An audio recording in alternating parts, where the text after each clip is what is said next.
আমার না মাঝে মাঝে মানে বাসা থেকে বের হলে মানে সবকিছু সেট করে নেই, এটা কিনবো ওইটা কিনবো হ্যান কিনবো ত্যান কিনবো, যখন বের হয়ে যায় তো একটা মনে থাকে তো একটাই কিনি, আর বাকিগুলা কিনা হয় না। পরবর্তীতে যখন বাসায় আসি তখন হাই হুতাশ শুরু করে দিই, high high high high high কি করলাম আমি।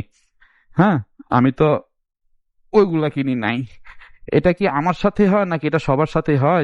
কাইন্ডলি আমাকে একটু জাস্ট জানাবেন।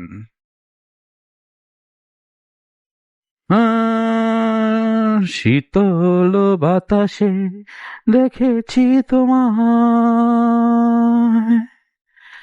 মেঘ মিলনে চেরা করোনা, মন চায় তোমায় আজ রাতে।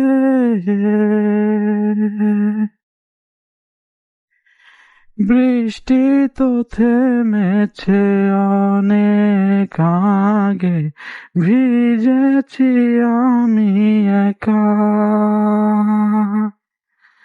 আসতো যদিও নিরশিখা, খুঁজে কেউ পাবে না আমায়।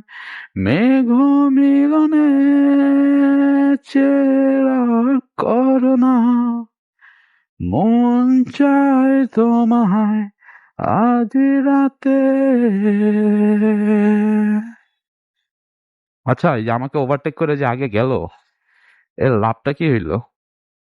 সামনে একটা জাম পড়বো, এই জামের মধ্যে আটকে যাইবো, আর আমি আস্তে আস্তে যাইতেছি, আমি আবার তাকে ধরে ফেলবো, এটাই স্বাভাবিক। তা আমি সবসময় একটা কথা বলবো, ভাই রাস্তা খালি পেয়ে বাইক নিয়ে জোরে টানাটানি করবেন না। এটা আপনার ক্রেডিট না। এই ক্রেডিট নিতে গিয়ে হয়তো বা আপনার জীবনও যেতে পারে।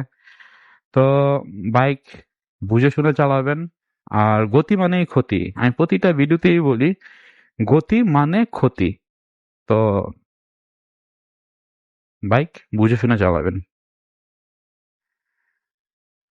হ্যাঁ হ্যাঁ, রাত্রে বৃষ্টি হইলে একদম ভালো লাগে না। মানে আজকে একটা ফিফা ওয়ার্ল্ড কাপের দিন, ভাবছিলাম সারা রাত বাইরে থেকে খেলা দেখবো, তো খেলা তো দেখবো দূরের কথা ভাই, যেই পরিমাণ বৃষ্টি পড়তেছে, এই পরিমাণ যদি মানে বাইরে খেলা দেখি, আসার টাইমে হয়তো বা আমি কোনো ছিনতাইকারীর ভাতের প্লেটের ভাত হয়ে যাব। মানে ছিনতাইকারীরা প্লেটে বাইরে আমাকে খেয়ে ফেলবে। তো প্ল্যান তো ছিল বাইরে খেলা দেখবো, কিন্তু আর এটা হইলো না। দেখ বাসায় বসে দেখি, আর আমার ছোট্ট বোনের পয়লা দিবস, তো ছোট্ট একটা কেক নিয়ে এসেছি।